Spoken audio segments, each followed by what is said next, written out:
Olá, nosso grupo ficou encarregado do gene IRF3. Eu sou Andressa Salles e vou falar um pouco sobre a estrutura do gene.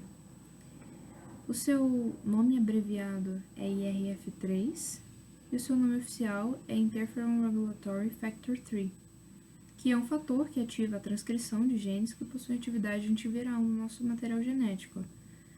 O seu número no OMIM é 603734 e não foi encontrado nesse site nenhum sinônimo.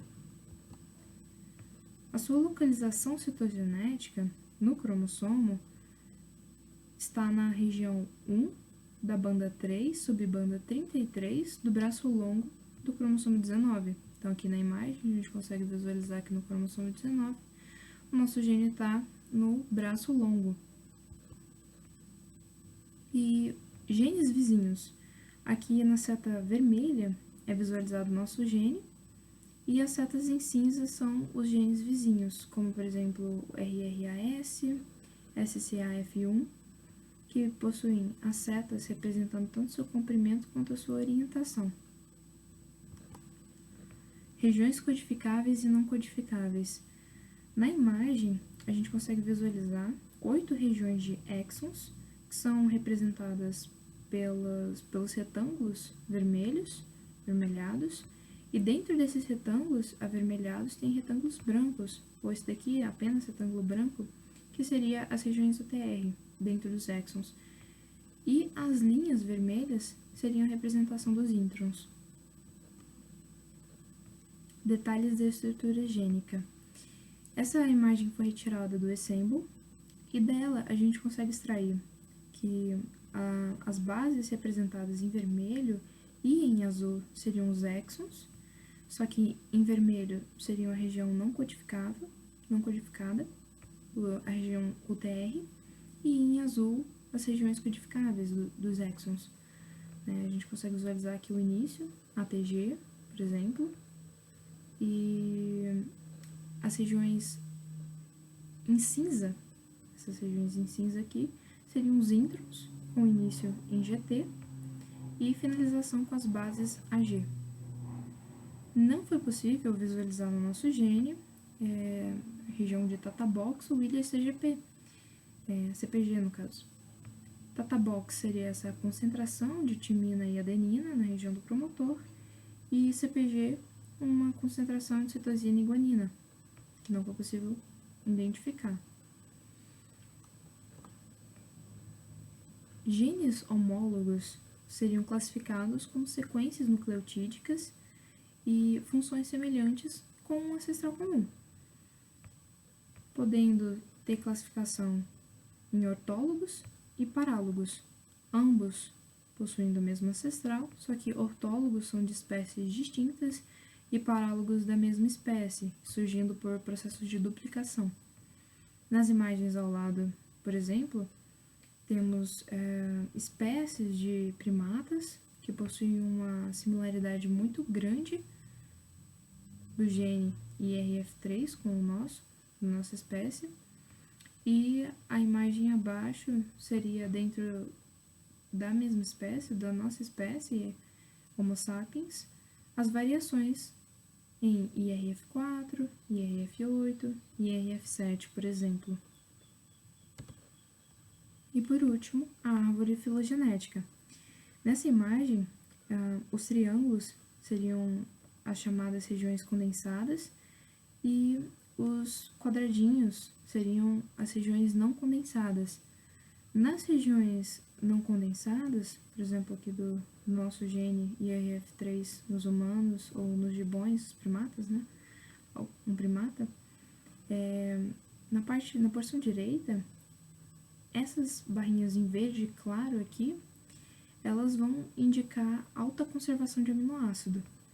Já nas regiões não condensadas, nas regiões condensadas, os triângulos, a região verde escuro seria uma conservação alta de aminoácidos, e as regiões em verde claro das regiões condensadas seria uma conservação média de sequência de aminoácidos. Minha parte era essa. Oi, gente, meu nome é Nicole Rampani Franzoni e agora eu vou apresentar para vocês um pouco da regulação da expressão gênica do gene IRF3. Para começar, eu vou falar um pouco dos transcritos do gene. Ele apresenta 31 transcritos, sendo que 22 deles codificam proteínas, 2 apresentam mutação com perda de sentido, 3 são transcritos, mas não são traduzidos, e 4 apresentam introns na sequência, em relação aos outros transcritos codificadores do mesmo gene, que aí seria, né, do splicing alternativo, por conta do splicing alternativo que isso acontece. Nessa tabela aqui do Ensable, na lateral, ele caracteriza os genes com flags, né, para a gente ter uma noção melhor da importância de cada transcrito. Como a gente pode ver no primeiro, ele está caracterizado ali com main select, que está relacionado ao transcrito com a maior importância biológica. Mas o significado de cada flag eu vou passar mais adiante nos próximos slides. Aqui, nessa outra tabela do GTEx, a gente consegue ter uma noção melhor da diferença de cada transcrito, né? Que vai estar mostrando o resultado final de cada um depois do splicing, né? E a gente consegue ver uma diferença bem nítida entre aqueles que codificam proteína e os que não codificam, né? Os que os codificam estão da metade para cima e o resto estão da metade para baixo.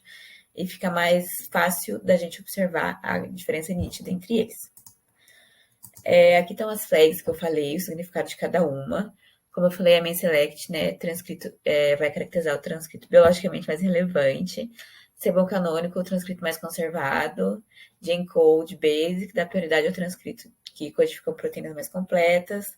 Aí vai ter ali os que tem uma parte ou alguma linha incompleta, né, a parte C-terminal ou N-terminal. A PPRS, sistema de notação de transcritos que apresentam alterações alternativas, né, e outras categorias. E os TCLs, né, TCL1, todas as junções do transcrito correspondem a um RNA mensageiro não suspeito. TCL3 corresponde à única transcrição correspondente de um EST, e TCL5 não há contrapartidas em sua estrutura. Basicamente, são essas as mais importantes. Nesse gráfico aqui, agora do GTEx também, a gente consegue ver a expressão dos genes em diferentes tecidos.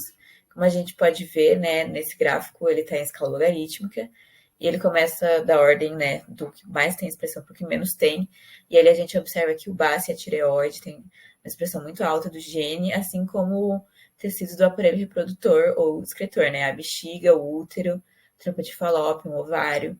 E é lá mais pro final, né, o que menos tem, né, tá aí no músculo esquelético, né, porque aí vai depender da função de cada tecido e a necessidade da expressão do gene nele, né. E nesse outro gráfico agora do Ensable, também a primeira linha vai estar referente às experiências do GTEx, né, que seria a expressão do gene em um adulto normal. E embaixo tem várias outras experiências sobre a expressão também, né, que a gente pode ver que varia muito as bandas dependendo da circunstância que a pessoa está submetida, né? Vai estar aí relacionada à doença, entre outras coisas. Mas o ideal não seria a gente comparar os dados dos experimentos entre si, né? Criteriosamente, porque como são experimentos, eles foram feitos em condições diferentes, então não seria muito justa essa comparação, né? Que é mais para a gente ter uma noção, né, do quanto isso pode variar dependendo do indivíduo. E aqui eu trouxe dados de um artigo para falar um pouco sobre síndrome mielodisplásica, né, que é uma doença que está relacionada com a expressão do gene IRF3, que é uma síndrome caracterizada por citopenias periféricas, defeitos na hematopoiese, aumento da apoptose intramedular e risco de transformação para leucemia mieloide aguda. E a evidência de que a falha na medula óssea, né, seja mediada pela ativação anormal da sinalização do sistema imune inato, e a família do gene IRF3 está diretamente ligada, né, à ativação do sistema imune. E eles descobriram que a metilação do IRF3 foi associada a características de maior risco em síndrome mielodisplásica, como formas avançadas, carotipos favoráveis, citopenias e categorias de alto risco. Entretanto, os pacientes que apresentam uma superexpressão do IRF3 é os que apresentam um prognóstico mais favorável, porque dentro da família desse gene, ele é o que os pacientes que têm ele em maior expressão foram os que mais apresentaram sobrevivência em relação aos outros genes da mesma família de reguladores de fatores de interferon. Aqui, para falar um pouco dos microRNAs que ajudam a regular o gene, nas duas sites, né, que tem os dados, em nenhum deles tinha dados sobre os microRNAs no gene IRF3, né? Como vocês podem ver aqui, não foi encontrado nada. mas no site MIRDB tinha um pouco sobre microRNAs do gene RF3 em ratos, então eu trouxe aqui só pra gente dar uma olhada para não ficar sem nada. Pra gente ter uma noção também, né? Já que em humanos não tem. Como a gente pode ver, em ratos existem 28 microRNAs que potencialmente reconhecem o RNA mensageiro produzido, sendo que 6 dele possuem um target score acima de 80. Aí aqui eu abri os detalhes de um dos microRNAs, né, que é o que tem maior score. E é o que tem segundo maior score, na verdade, que a gente consegue valer o ponto lá 88, o local, né, a sequência dele do microRNA, a sequência dele na região, né, 3' UTR, e a sua descrição, o símbolo, né, e tudo mais. E agora o Igor vai falar um pouco de proteínas, a regulação de Olá, proteínas. sou o Pedroso e vou falar sobre a expressão e função da proteína. Bom, a função da proteína expressa pelo gene IRF3 é atuar como regulador transcricional-chave de respostas imunes dependentes de IFN. IFN, ou interferon, é uma proteína que desencadeia toda a resposta celular relacionada à defesa imunológica com relação a infecções virais. Então, a proteína IRF3, ela regula positivamente a expressão do interferon. Como isso ocorre? Após uma infecção viral, esse RNA ou DNA viral é reconhecido por algumas proteínas no interior da célula. Esse reconhecimento leva à polimerização de algumas proteínas adaptadoras que vão atrair para si algumas proteínas quinases, como a IKK e a TBK1. A atração dessas quinases faz com que essas quinases fosforilem essas proteínas adaptadoras. Essa fosforilação atrai monômeros de IRF3 para essa região próxima. Como essa região possui as quinases que foram atraídas anteriormente como a TBK1, essas quinases vão fosforilar o monômero de IRF3 e vão levar à sua dimerização. Quando a IRF3 está dimerizada, ela entra no seu modo ativo e se dirige ao núcleo para promover a regulação positiva do gene interferon. Um esquema mais aprofundado do que eu falei anteriormente, mas o que nos interessa é o que ocorre aqui no núcleo. No núcleo, esses dímeros de RF3, eles vão reconhecer a região ativadora do gene do interferon, vão se ligar a elas, vão com outras proteínas acessórias, como por exemplo, algumas acetiltransferases, no caso a P300, a GCN5, algumas proteínas acetiltransferases. Essas proteínas acetiltransferases irão acetilar o nucleossomo presente na região transcricional do gene do interferon, e essa acetilação, com posteriormente algumas proteínas induzindo, faz com que essa região ela descondense, e essa descondensação permite com que o fator de transcrição se ligue e a posterior transcrição do interferon. Então, é dessa forma que a proteína RF3 ela consegue regular positivamente, ou seja, ela ativa a expressão do interferon. Bom, essa proteína tem uma estrutura secundária que compreende várias folhas betas, como está representado em preto a região, e várias estruturas alfa-hélices, como está representado em rosa. Há também uma região que há uma curva beta, mas no geral é mais ou menos assim que são as estruturas secundárias da proteína. A estrutura terciária está representada por esse modelo aqui, é um modelo previsto, mas que corresponde bem a como seria a proteína na realidade. Com relação a essa estrutura terciária, essa região é importante de se destacar porque é a região que se liga ao DNA. Essa região é a região que reconhece a região ativadora no DNA e se liga a ela.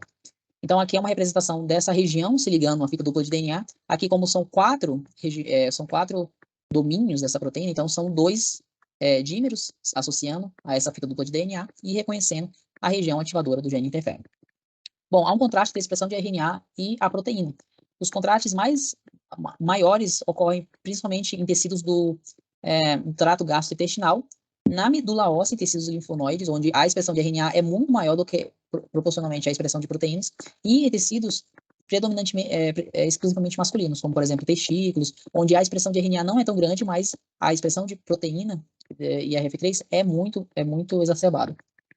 Aqui é um panorama geral da expressão da proteína em diferentes tecidos e a expressão do RNA em diferentes tecidos, está em ordem decrescente, e o que podemos concluir é que não necessariamente há uma relação direta entre a expressão de RNA e a expressão da proteína. Bom, na célula, como dito anteriormente, os monômeros de RF3 se encontram no citoplasma e quando eles são ativados, ocorrendo a sua dimerização, eles se direcionam para o núcleo. Aqui é uma imunofluorescência com marcação em verde para as proteínas RF3 e é possível observar que elas se encontram predominantemente no citoplasma.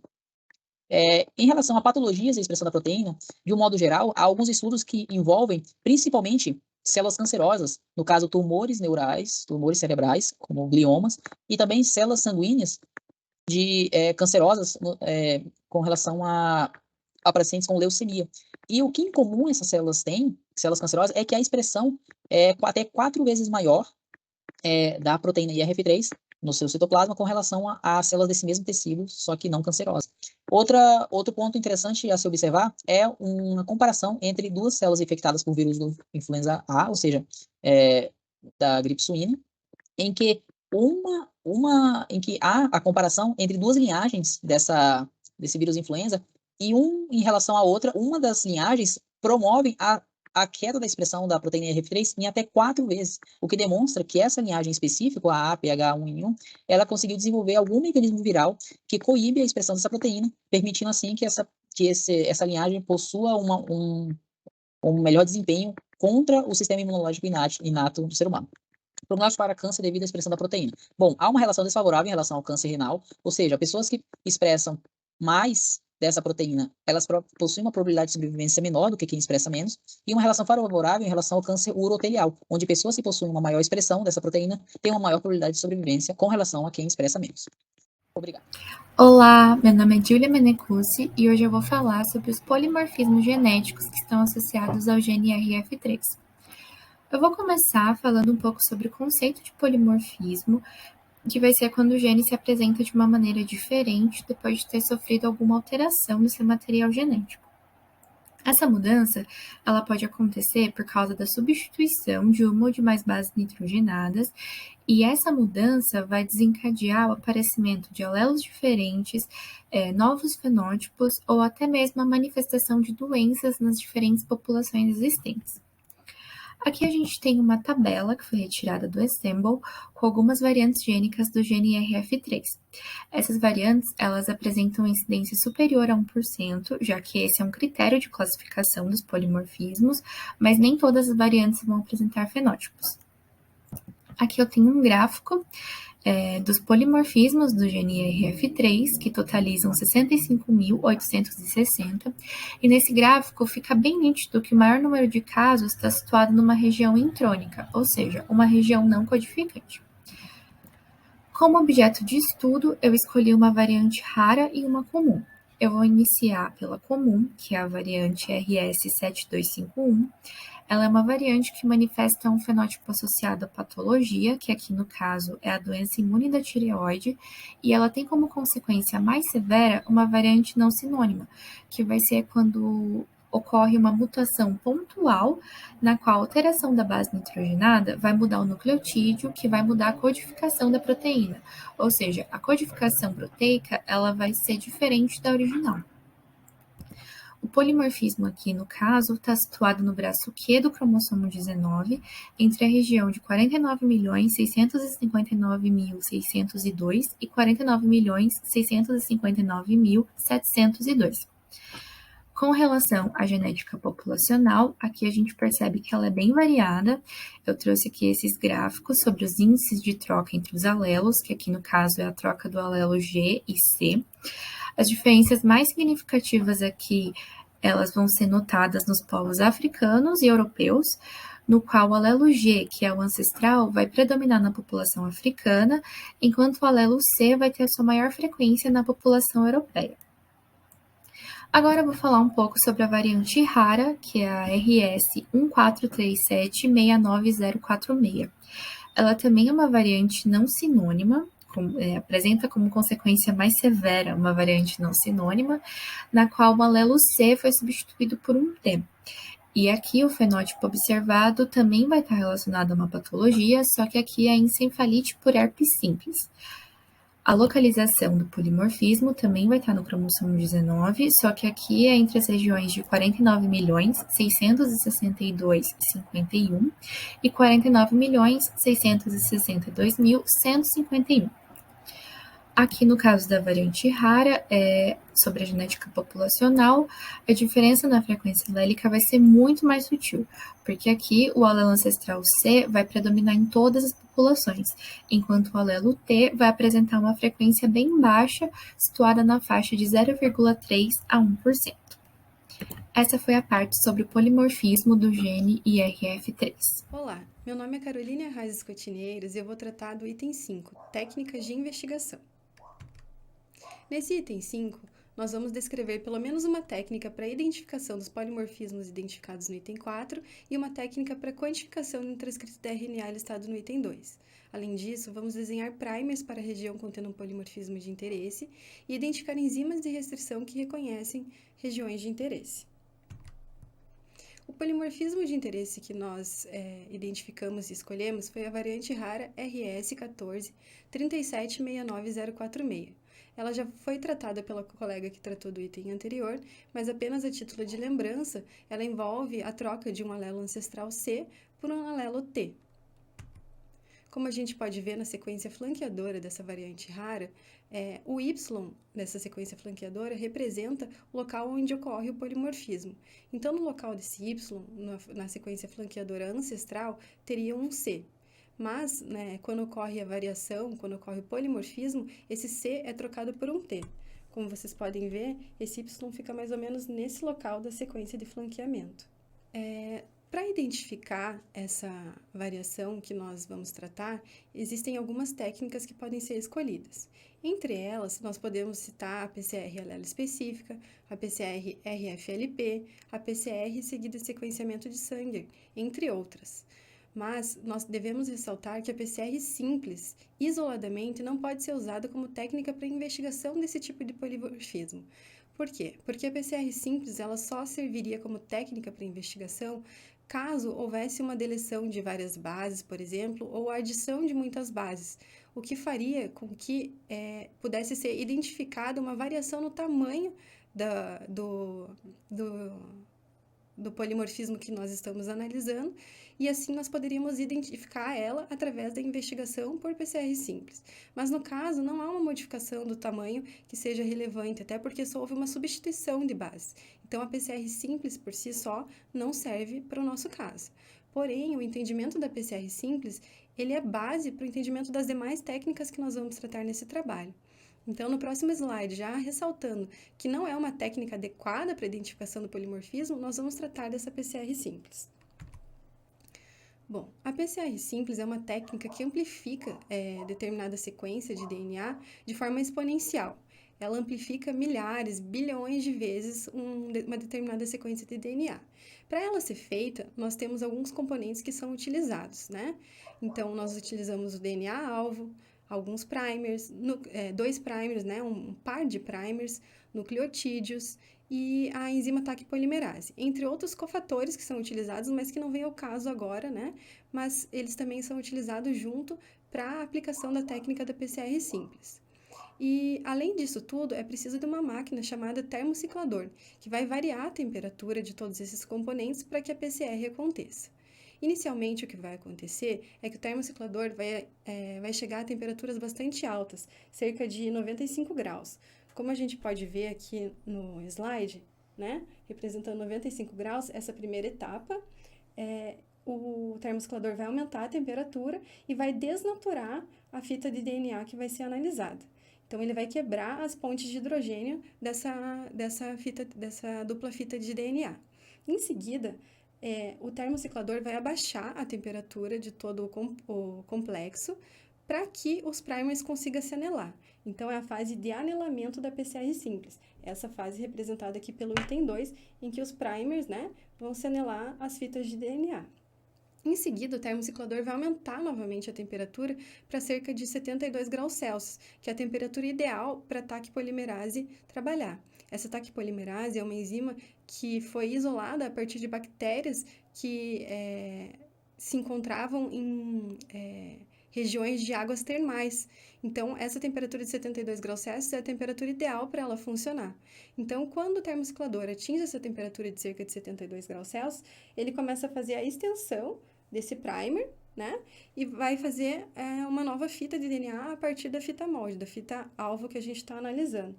E essa amplificação acontece milhares de vezes, de forma exponencial, aumentando em muito a quantidade de fitas de DNA que a gente produz a partir dessa PCR simples.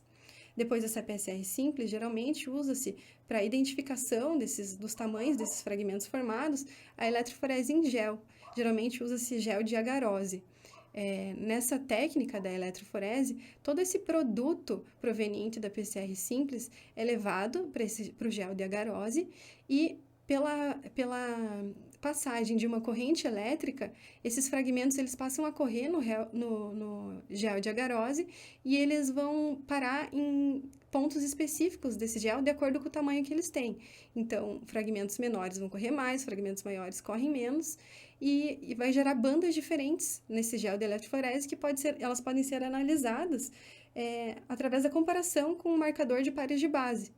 E assim consegue-se identificar, né, os tamanhos das fitas de DNA que foram geradas. Bom, sabendo como funciona a PCR simples, nós vamos para a primeira técnica de investigação de polimorfismos que nós identificamos no item 4. Em um primeiro momento, nós pensamos em utilizar a PCR-RF-LP.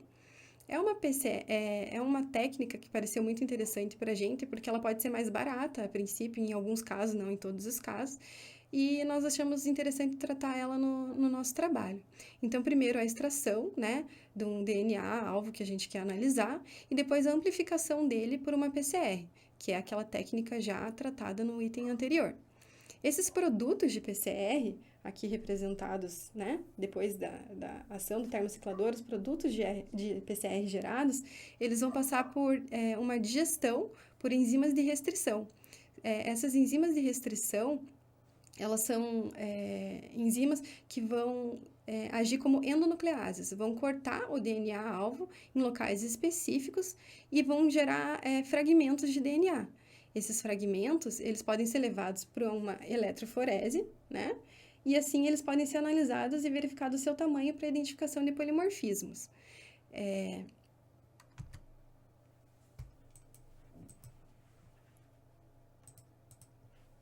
Como a gente pode verificar nesse exemplo que eu trouxe aqui, nós buscamos algumas enzimas de restrição que poderiam reconhecer a nossa região de interesse, que é a nossa variante rara, para poder aplicar essa técnica da PCR-RF-LP.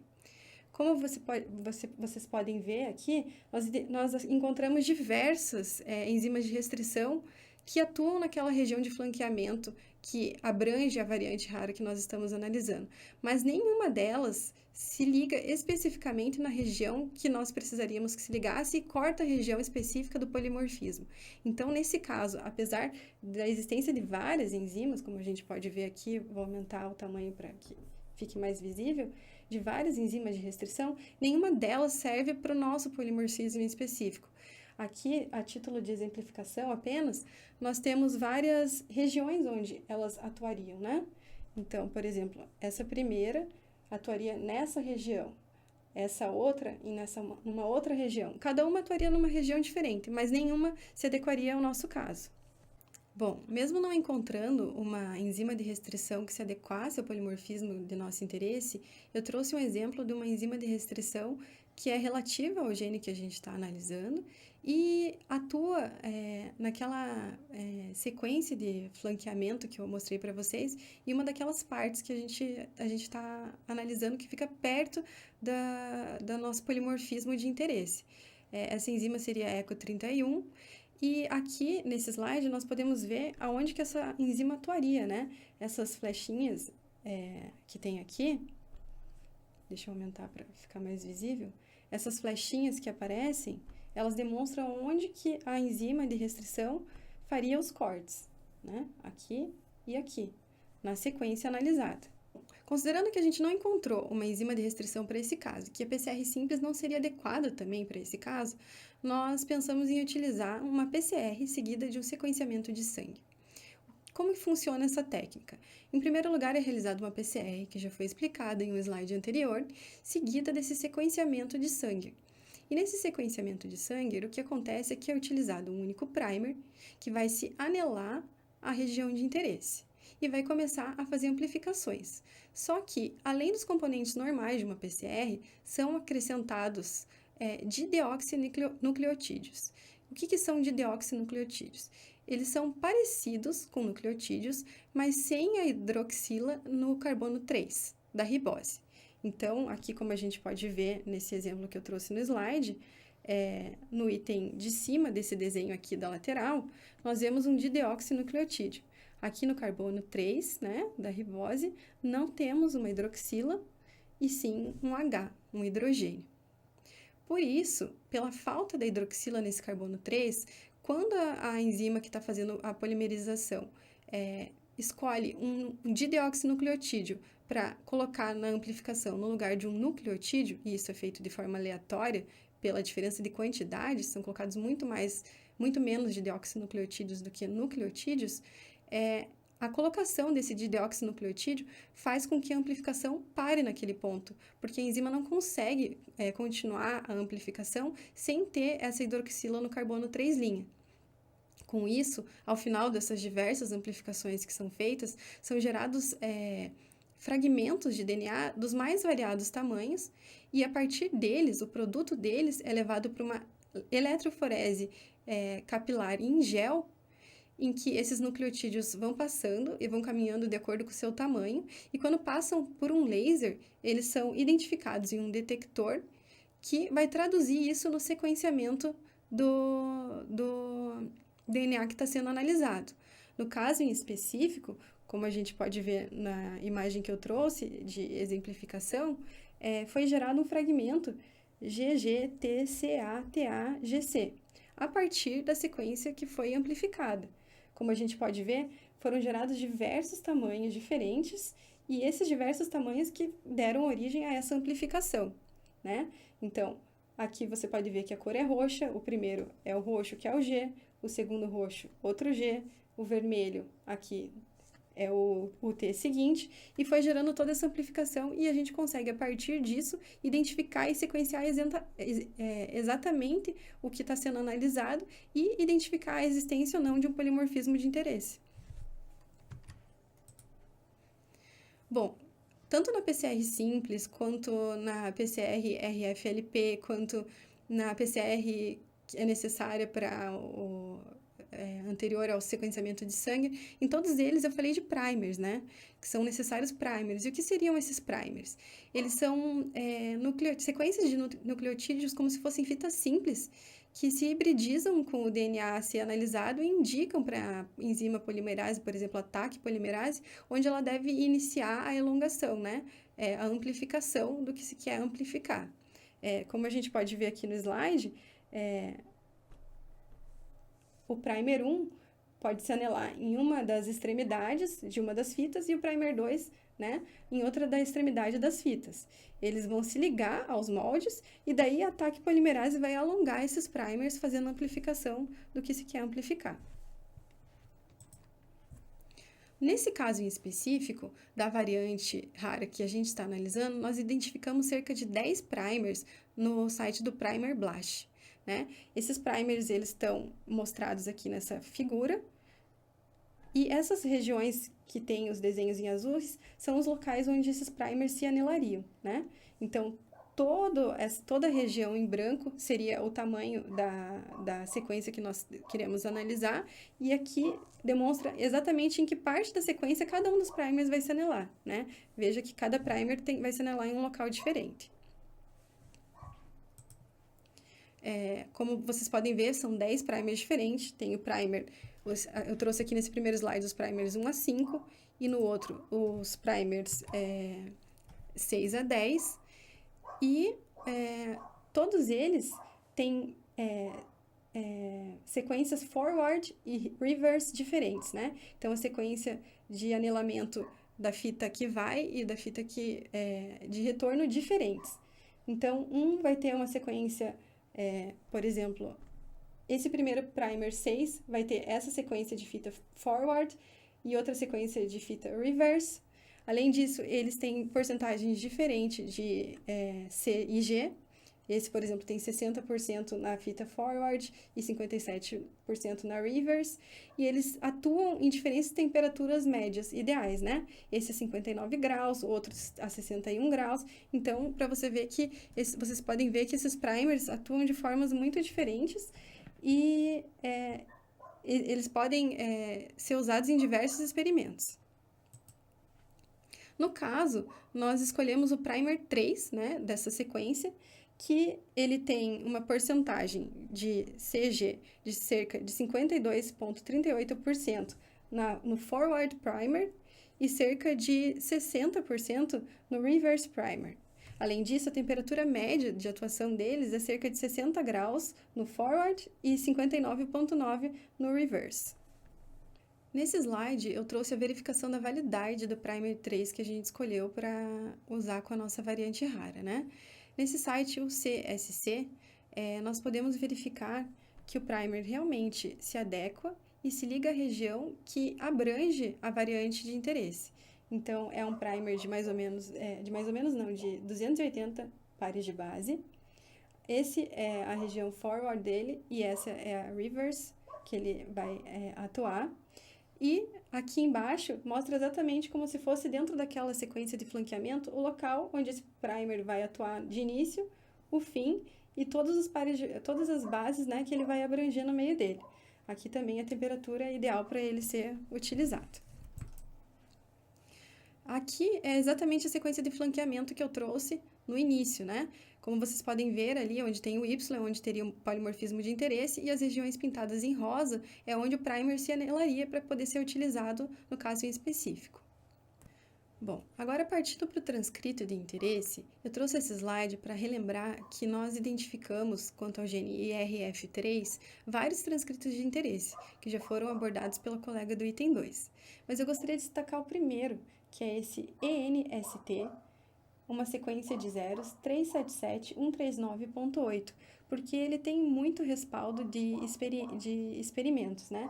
Ele tem muito apoio experimental.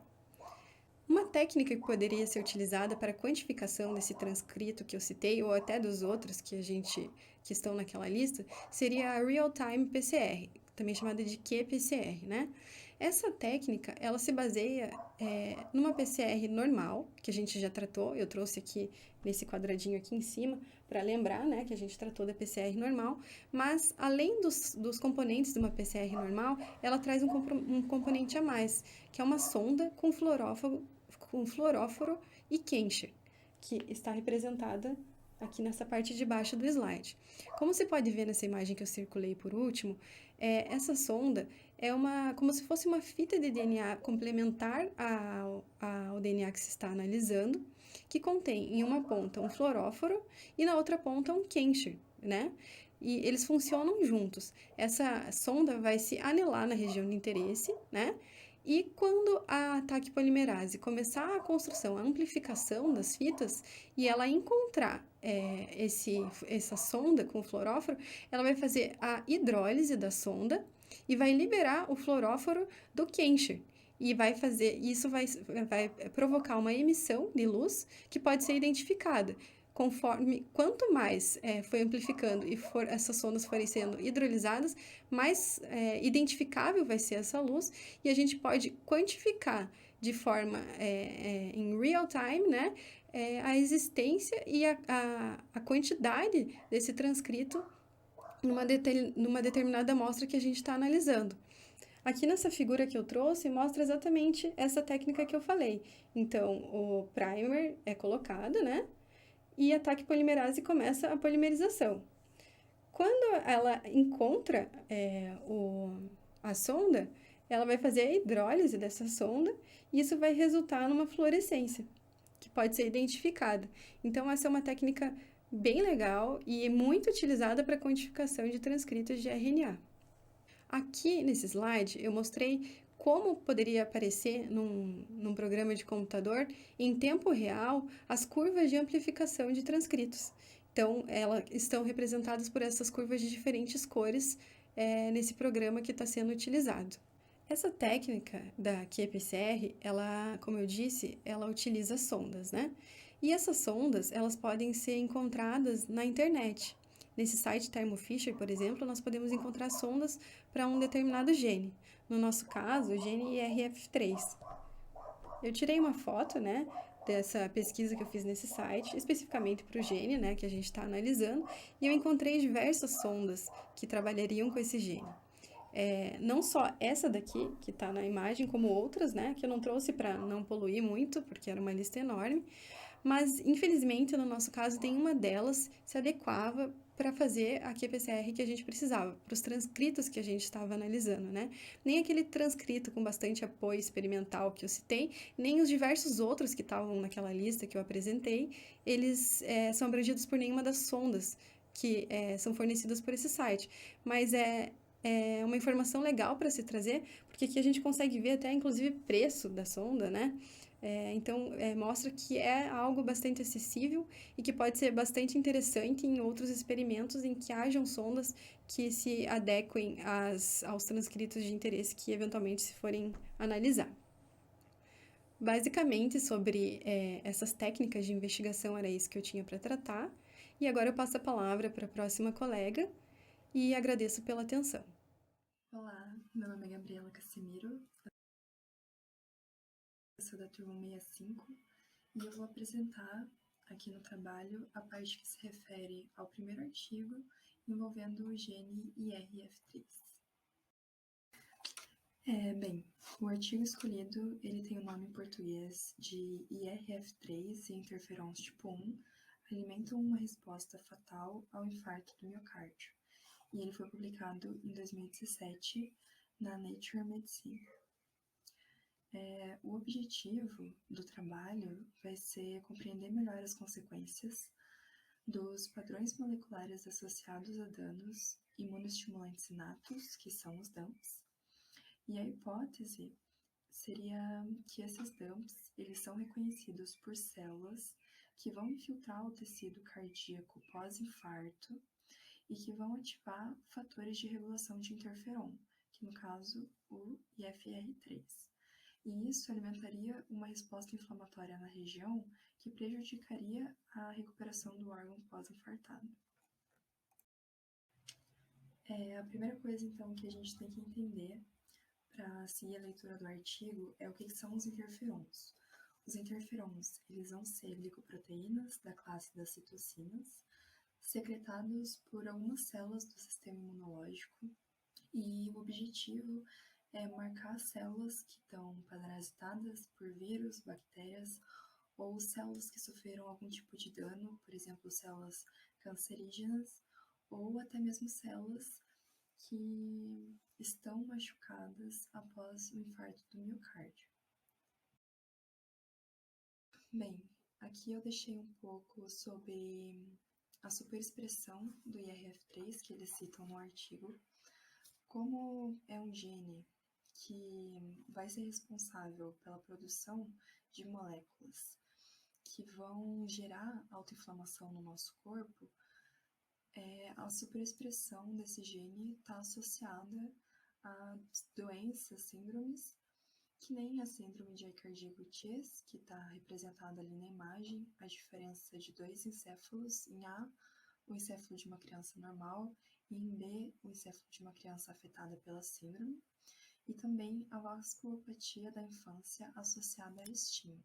São duas complicações decorrentes da superexpressão do IRF3. Então, além das síndromes e doenças associadas à superexpressão do gene, aqui no trabalho a gente vai associar também ele a uma complicação nas células que sofrem infarto do miocárdio. Então, o trabalho ele vai falar que a morte celular isquêmica causada no coração, ela vai alimentar uma resposta fatal ao infarto do miocárdio e vai ativar a produção do IRF3 e dos interferons tipo 1.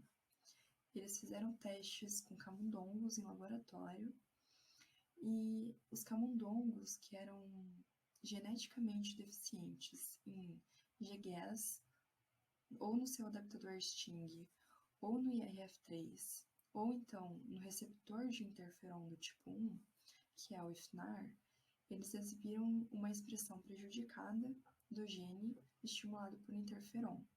E no caso de camundongos deficientes em IRF3 ou IFNAR, isso melhorou a sobrevida após o infarto do miocárdio em comparação com os camundongos controle. E a interrupção da sinalização dependente do IRF3 resultou na diminuição da expressão cardíaca de citocinas e quimiocinas inflamatórias. Isso diminui a inflamação diminui a infiltração de células inflamatórias no tecido cardíaco, bem como a atenuação da dilatação ventricular e melhora da função cardíaca. Da mesma forma, o tratamento de camundongos com anticorpo neutralizante de FNAR, que é o receptor, após o infarto do miocárdio, gerou respostas menores, de interferons, e isso melhorou a disfunção ventricular esquerda e ajudou na sobrevida dos camundongos. Então, aqui para a gente entender essa relação entre as células que foram danificadas no infarto do miocárdio com o gene, com a ativação do gene, o artigo ele vai trazer um exemplo de uma via que já é conhecida. No caso de infecções virais ou bacterianas intracelulares, o sensor de DNA citosólico CGAS detecta o DNA do patógeno e catalisa uma síntese de nucleotídeo cíclico, SECAMP11, que sinaliza através do adaptador STIM e facilita a ativação do gene IRF3, dependente de TBK111, que vai orquestrar um programa de expressão gênica caracterizado pela produção de interferon do tipo beta e a resposta de interferon tipo 1. Então, o trabalho ele vai pegar essa via que já é conhecida no caso de infecções virais bacterianas e vai trazer, no caso do infarto do miocárdio, essa hipótese, que seria de que os altos níveis de morte celular isquêmica durante o infarto do miocárdio pode interromper o sequestro de DNA e liberar grandes quantidades de alto DNA para detecção citosólica, e que essa detecção de DNA vai alimentar uma resposta imune inata dependente do IRF3 mal adaptativo. Então, para os métodos que foram usados para a averiguação da hipótese, eles usaram camundongos, e o teste contou com camundongos tanto selvagens, portadores do gene IRF3, como também os camundongos com ausência do gene. E a presença ou não de diversas substâncias, foram avaliadas antes e depois de infartos induzidos do miocárdio, e o controle do experimento foi realizado com camundongos selvagens não infartados. Algumas perguntas, algumas coisas foram questionadas, como se o gene ele é ativado pelo infarto do miocárdio em camundongos selvagens, ou até mesmo para determinar se a resposta do interferon ele é uma função especializada de células específicas no infarto ou não. Então, a partir desses métodos que foram utilizados, foi possível que chegassem resultados que comprovassem que sim, o infarto do miocárdio ele ativa a sinalização dependente de IRF3 em camundongos, que após o infarto do miocárdio, as células circulantes elas vão vir do sangue para o tecido lesionado e que elas vão aumentar significativamente a expressão dos genes dependentes de IRF3 e que essas células que migram, elas foram identificadas sim como produtores especializados de receptores de interferons e dependentes de IRF3. Em compensação, essas células migratórias não foram encontradas em corações não infartados, o que mostra que a presença dessas células está sim ligada com o dano sofrido após o infarto do miocárdio e que sim, elas ativam então os genes dependentes do IRF3. Oi, gente, tudo bem? Meu nome é Hermínia. Hoje eu vou falar um pouco sobre o artigo 2. O título em português é O IRF3 previne a tumorogênese coloretal através da inibição da translocação nuclear da beta-catenina. Os autores são chineses, Miao Tian, Xiaomei Wang e Johank Sun. A revista a qual foi publicada foi a Nature Communication. O número do artigo é 5762, 2020. A data da publicação é 3 de novembro de 2020. As palavras-chave são IRF3, tumorogenese coloretal, beta-catenina, translocação nuclear da beta-catenina. Vou falar um pouco mais sobre a introdução. Estudos anteriores falavam que o IFR3 promove a formação do tumor gástrico induzida por Helicobacter pylori e MNNG por meio da ativação de IAP. O IRF3 como fator de transcrição, um mediador de sinalização-chave na detecção imune inata. Já nesse estudo, identificou o IRF3 como supressor tumoral e marcador de prognóstico dos pacientes com câncer coloretal, com mecanismo inesperado, que é o IRF3 se ligando ao domínio ARM da beta-catenina para inibir sua translocação de núcleo, resultando na diminuição da expressão de genes alvos, WNT, e na proliferação celular impedida. Vou falar um pouco mais sobre materiais e métodos. Foi utilizado o camundongos, modelo AOM-DSS de tumorogenese de colo retal, licença experimental para usar seções de colo humano embebidas em parafina, ressonância magnética do colo dos camundongos, análise de sequência de RNA, células tronco de colo de camundongos foram cultivadas usando o meio de crescimento organoide interticute, cultura celular, transfecção de plasmídio e silenciamento de RNA-seq, que é o RNA interferente pequeno. Os resultados foram: o IRF3 no epitélio intestinal protege contra a tumorogenese do colo. Vocês podem ver que na figura A e na figura B demonstra isso. Quando o IRF3, na ausência do IRF3, há uma maior proliferação de tumor. E na presença de IRF3, há uma menor quantidade de tumor. Aí o segundo resultado que eu vou demonstrar é que o IRF3 citoplasmático, em estado de repouso, inibe a sinalização WNT e a proliferação de células epiteliais. Como podem ver, foram cultivadas 2 tipos de células.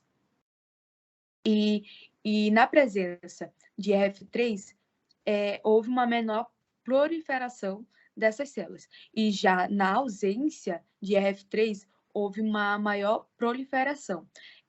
Nos dados também, né, no esquema aqui, também mostra. Em branco é a presença de IRF3, uma menor proliferação das células. E no pretinho já mostra uma maior proliferação, que é na ausência de IRF3.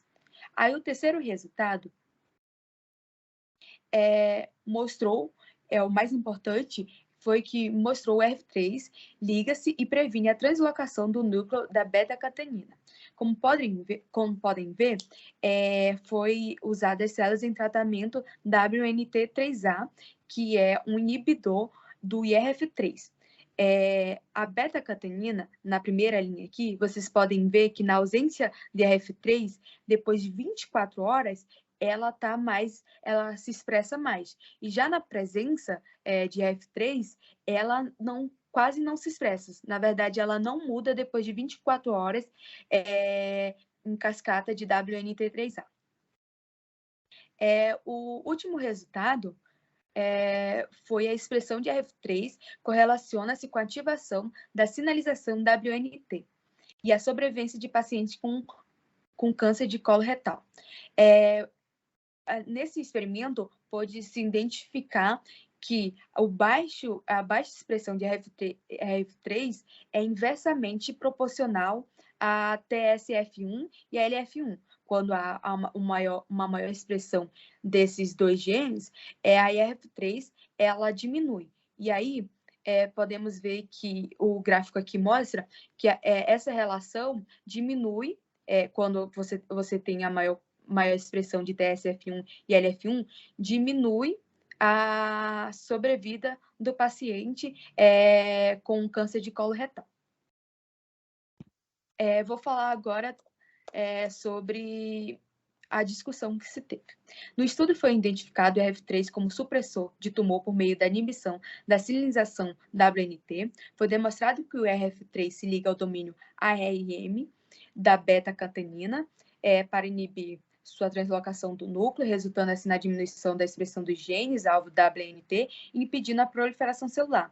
A deficiência de IRF3 promove a tumorogenese coloretal, ativando a sinalização WNT, enquanto pacientes com câncer de coloretal com menor expressão de IRF3 se correlacionam com a sinalização WNT aprimorada a fraca sobrevida.